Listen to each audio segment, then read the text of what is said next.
Assalamualaikum warahmatullahi wabarakatuh. Perkenalkan, kami dari kelompok 4 kelas manajemen 6D. Video ini dibuat untuk memenuhi tugas kelompok mata kuliah analisis laporan keuangan dengan dosen pengampu Ibu Dr. Yuda Septia Fitri, SEMM. Adapun materi yang akan kami bahas mengenai rasio solvabilitas. Sebelumnya, perkenalkan anggota kami. Yang pertama ada Refki Muhammad Nurian, yang kedua ada Rida Fitria Anwar, tiga ada Risma Mardiana, yang keempat ada Wahib Seprian, dan yang kelima ada Windy Krisdayanti. Baiklah teman-teman, langsung saja kita mulai ke pemaparan materinya. Pengertian rasio solvabilitas. Rasio solvabilitas atau leverage ratio merupakan kemampuan suatu perusahaan dalam melunasi semua liabilitasnya, baik jangka pendek maupun jangka panjang. Hutang yang dimiliki perusahaan sangat menentukan besar kecilnya nilai rasio ini. Di samping aset yang dimilikinya, yaitu ekuitas, dalam praktik perhitungannya, apabila timbul resiko kerugian yang besar, hal ini mengindikasikan bahwa perusahaan mempunyai rasio solvabilitas yang tinggi. Namun perusahaan memiliki kesempatan dalam menghasilkan laba atau return yang tinggi juga. Sebaliknya, apabila timbul resiko kerugian yang kecil, hal ini mengindikasikan bahwa perusahaan mempunyai rasio solvabilitas yang rendah. Namun, perusahaan memiliki kesempatan dalam menghasilkan laba atau return yang rendah juga.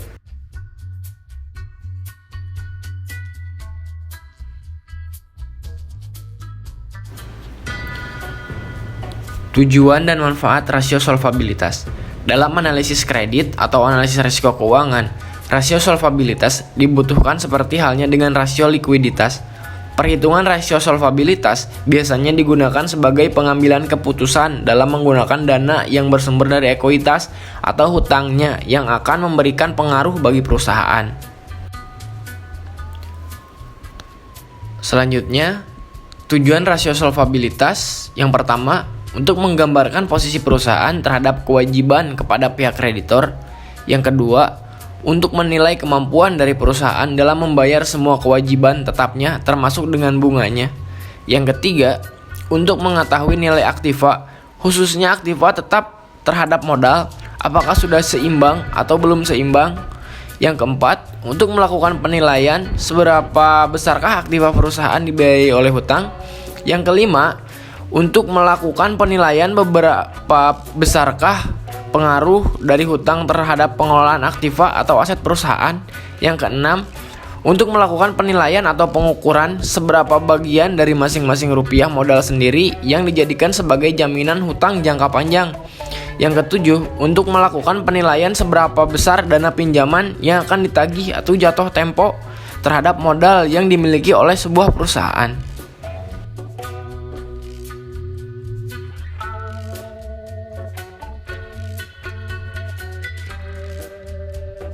Kemudian manfaat rasio solvabilitas. Pada umumnya, rasio solvabilitas ini berguna atau bermanfaat untuk mengetahui seberapa besar solvable atau insolvable suatu perusahaan yang dilihat dari hutangnya. Perusahaan memerlukan utang sebagai tambahan modal ketika perusahaan akan melakukan ekspansi, misalnya seperti menambah cabang atau menambah jumlah produksi. Manfaat yang lebih detailnya adalah mewujudkan setiap tujuan perusahaan seperti yang sudah dijelaskan pada 7 poin sebelumnya.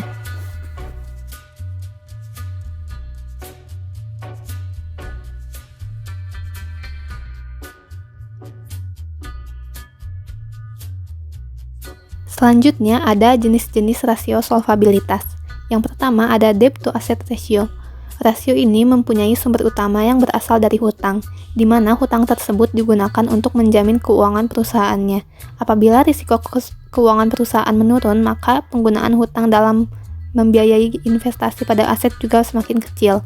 Begitu pula sebaliknya, apabila risiko keuangan perusahaan meningkat, maka penggunaan hutang dalam membiayai investasi pada aset juga semakin besar.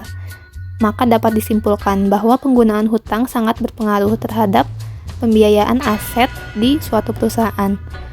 Adapun menurut Kasmir pada tahun 2015, perusahaan akan mudah mendapatkan tambahan modal pinjaman apabila penggunaan hutangnya rendah. Hal ini dikarenakan perusahaan dianggap mampu dalam melunasi hutang-hutangnya dengan menggunakan aset yang dimilikinya. Kondisi ini menunjukkan bahwa rasio tersebut rendah. Sebaliknya, apabila rasionya tinggi, semakin besar pula perusahaan tersebut dibiayai oleh hutangnya.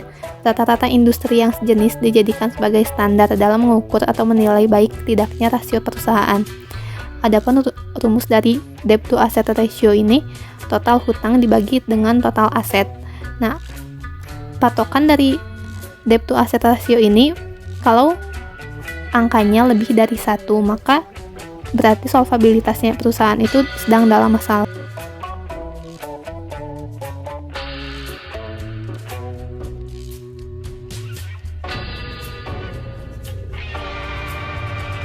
Yang kedua, debt to equity ratio.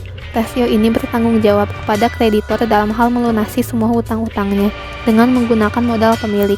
Semakin besar jumlah modal pemilik yang dapat dijadikan sebagai jaminan hutang, maka semakin kecil nilai rasio ini.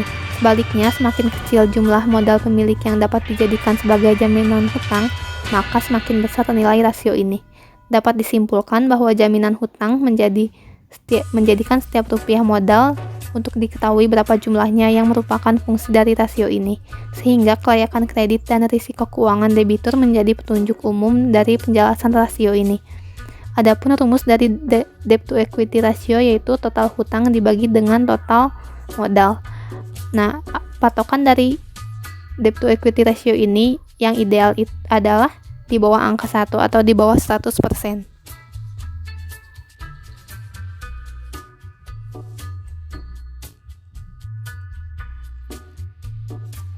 Selanjutnya ada long term debt to equity ratio atau LTDER. Rasio ini merupakan rasio yang mengukur besar kecilnya penggunaan hutang jangka panjang dibandingkan dengan modal sendiri perusahaan tersebut. Risiko dari keuangan perusahaan besar dicerminkan dari tinggi rasio ini.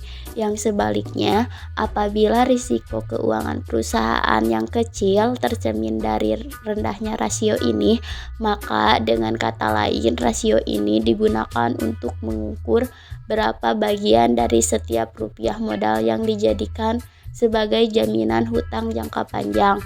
Rumus dari long term debt to equity ratio adalah utang jangka panjang dibagi total equity.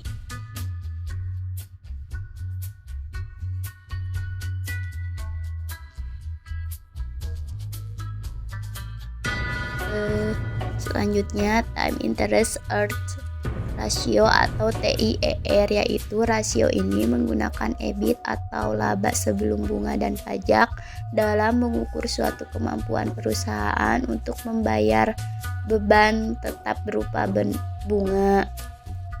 Tingginya rasio ini mengindikasikan bahwa bunga dapat dibayarkan oleh perusahaan dengan mudah. Rasio ini juga menekankan pada kemampuan perusahaan untuk mengambil hutang baru. Rumusnya yaitu laba sebelum bunga dan pajak dibagi interest charge.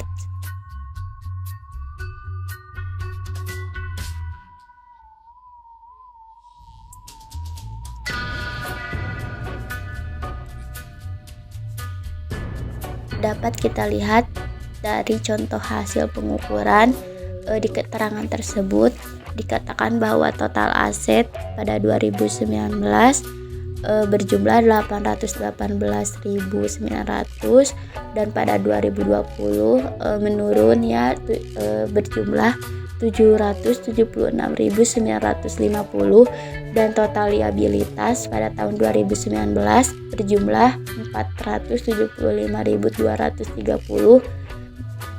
dan pada 2020 menurun ya berjumlah 448.750. Sedangkan total ekuitas pada 2019 berjumlah 343.670, sedangkan pada 2020 mengalami penurunan berjumlah 328.200, sedangkan utang jangka panjang pada tahun 2019 berjumlah 220.000 dan mengalami kenaikan pada 2020 yaitu 240.000.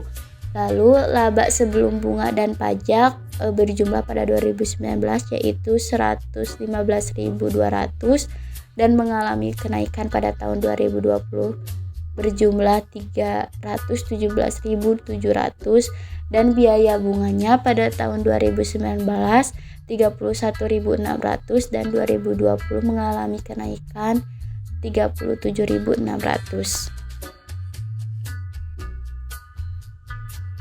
Baik, selanjutnya kita di sini disuruh untuk menghitung rasio solvabilitas pada tahun 2019. Yang pertama ada DAR atau Debt to Asset Ratio. Rumusnya adalah total liabilitas dibagi total aset, yang mana total liabilitasnya di sini adalah 475.230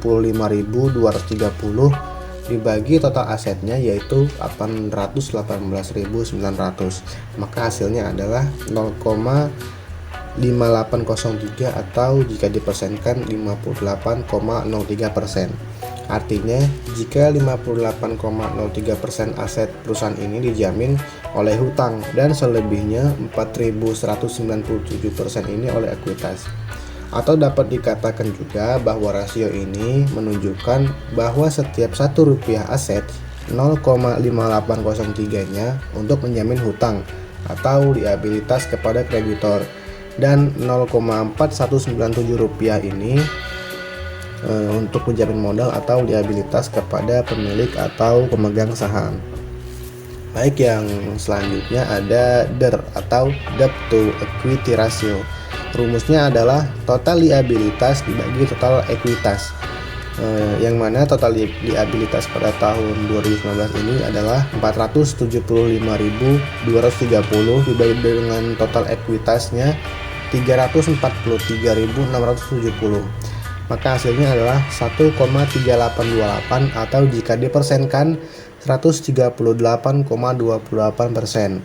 Artinya perusahaan mempunyai hutang sebanyak 1,3828 kali dari total ekuitas, perbandingannya 1,3828 berbanding 1, atau dapat dikatakan bahwa setiap Rp1 hutang hanya dijamin oleh 0,7232 ekuitas.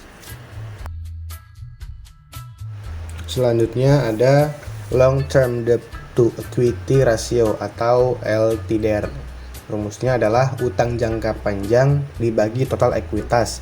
Utang jangka panjang di sini adalah 220.000 dibagi dengan 343.670 total ekuitas. Maka hasilnya adalah 0,6401 atau jika dipersenkan menjadi 64,01%.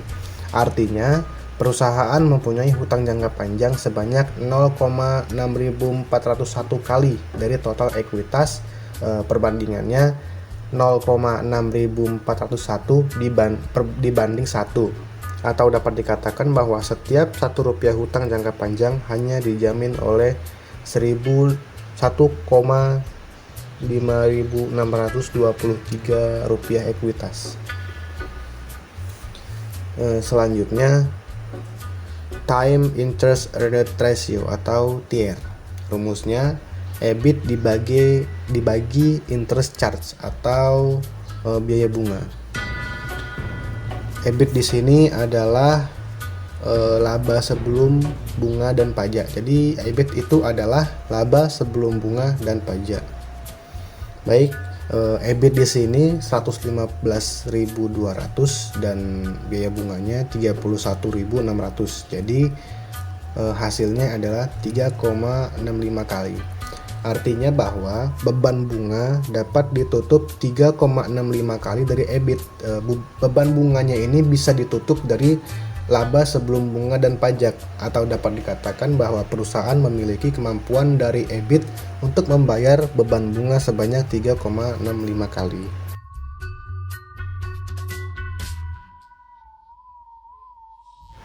Selanjutnya kita juga di sini diminta untuk menghitung rasio solvabilitas pada tahun 2020 agar bisa kita analisa. Baik, di sini DAR dari tahun 2020 atau debt to asset ratio pada tahun 2020 rumusnya seperti tadi, total liabilitas dibagi dengan total aset.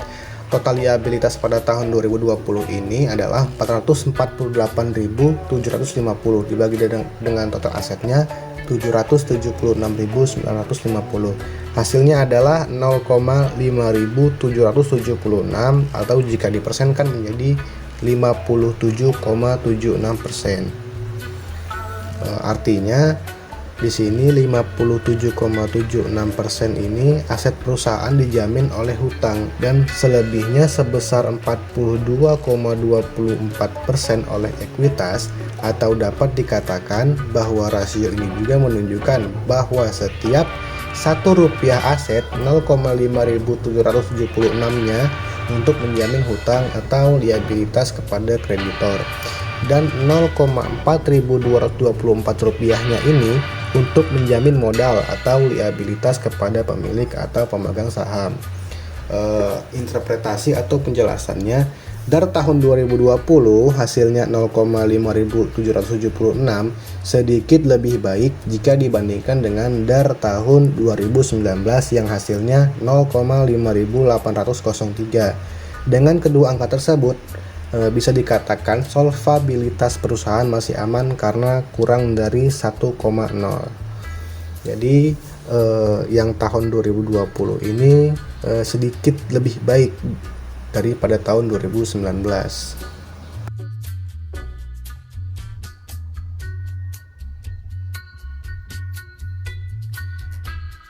Debit to equity ratio.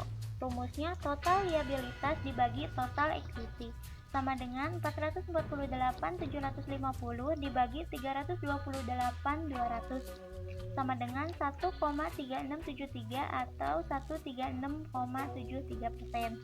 Artinya perusahaan mempunyai hutang sebanyak 1,3673 kali dari total ekuitas, atau dapat dikatakan bahwa setiap Rp1 hutang hanya dijamin oleh 0,7314 ekuitas. Interpretasinya, debit equity ratio tahun 2020 yaitu 1,3673 terlihat sedikit lebih baik jika dibandingkan dengan debit ekuitas rasio tahun 2019 yaitu 1,3828 karena jumlah hutangnya berkurang sedikit. Tetapi untuk jumlah modal pemilik tahun 2020 yang dapat dijadikan sebagai jaminan hutang adalah lebih kecil jika dibandingkan dengan jumlah modal pemilik di tahun 2019. Berdasarkan perhitungan di atas, dengan angka di atas 1 atau 100%, dapat disimpulkan bahwa penggunaan hutang lebih banyak dibandingkan modal dalam struktur pembiayaan perusahaan, sehingga akan menyulitkan bagi perusahaan untuk mendapatkan tambahan pinjaman yang baru dari kreditor. Apalagi jika melihat besarnya proporsi hutang terhadap modal di tahun 2019 dan 2020.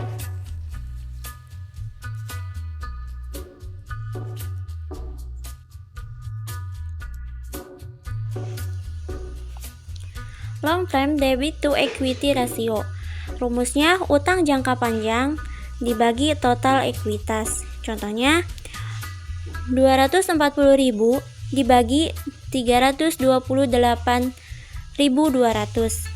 sama dengan 0,7313 atau 73,13%. Artinya, perusahaan mempunyai hutang jangka panjang sebanyak 0,7313 kali dari total ekuitas, yaitu 0,7313 yaitu 1, atau dapat dikatakan bahwa setiap Rp1 hutang jangka panjang hanya dijamin oleh 1,3674 ekuitas. Interpretasinya, tahun 2019 yaitu 0,6401 sedikit lebih baik jika dibandingkan dengan LTDER tahun 2020. Karena jumlah modal pemilik di tahun 2019 yang dapat dijadikan sebagai jaminan hutang jangka panjang adalah lebih besar jika dibandingkan dengan tahun 2020. Berdasarkan perhitungan di atas, dapat disimpulkan bahwa modal digunakan lebih banyak dibandingkan jumlah pinjaman jangka panjang dalam satu struktur pembiayaan perusahaan. Dengan kondisi seperti ini, tentu saja akan cukup memudahkan bagi perusahaan untuk mendapatkan tambahan pinjaman yang baru dari kreditur jangka panjang. Apalagi jika dilihat dari besarnya proporsi LTDR di tahun 2019 dan 2020.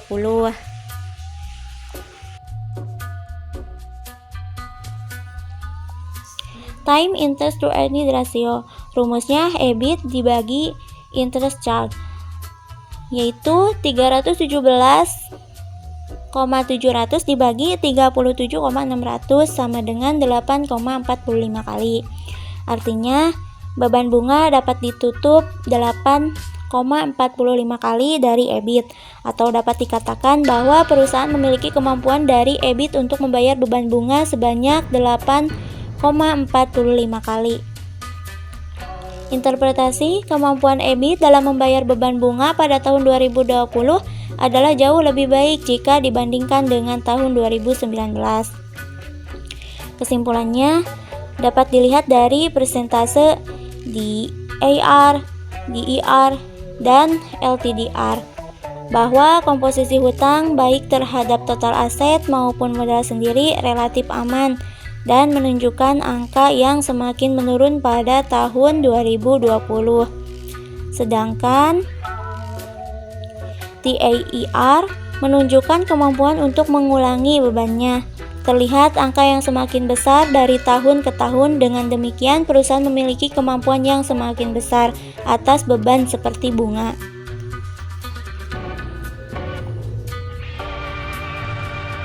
Baiklah, sekian pemaparan materi dari kelompok kami. Mohon maaf bila masih terdapat kekurangan. Terima kasih sudah menyimak videonya sampai akhir. Wassalamualaikum warahmatullahi wabarakatuh.